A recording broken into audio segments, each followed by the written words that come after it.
ছাদে চাষাবাদ পেজ থেকে বন্ধুরা, আমি সাখাওয়াত হোসেন বাবন। আজ অনেক দিন পর আপনাদের সামনে আরেকটি এপিসোড নিয়ে এসেছি। আশা করি আজকের এই এপিসোডটি আপনারা যারা ছাদে চাষাবাদ করেন অথবা ছাদে গাছপালা করেন, বারান্দায় গাছপালা করেন, তাদের জন্য খুবই উপকারে আসবে। তো বন্ধুরা, চলুন কথা না বাড়িয়ে আমরা মূল পর্বটি শুরু করে দেই। ছাদে চাষাবাদ পেজে অনেক বন্ধুই প্রশ্ন করেন, যখন গাছে ফল থাকে তখন কি ধরনের সার আমাদের প্রয়োগ করা উচিত।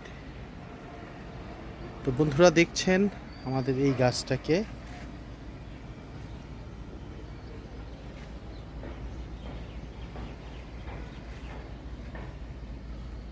মাশাআল্লাহ।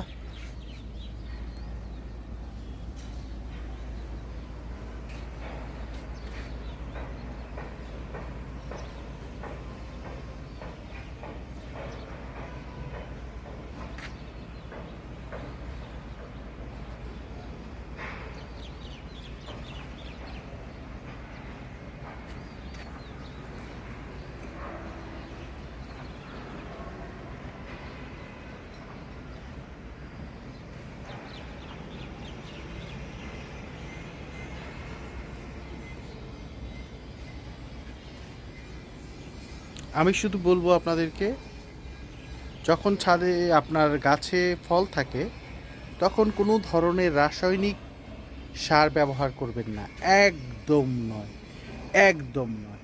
কিন্তু তারপরেও যখন দেখবেন ফল ঝরে যাচ্ছে অথবা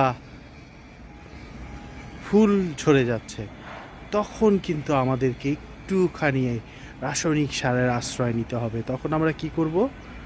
খুব সামান্য পরিমাণে, খুবই সামান্য পরিমাণে আমরা কি করব? পটাশ সার এবং ইপসন সল্ট যেটা আছে সেটা 1 লিটার পানিতে হাফ চামচ করে গুলে গাছের চারপাশে, এরকম একটা ড্রামের, দেখুন এরকম বড় একটা ড্রামের চারপাশে সন্ধ্যাবেলা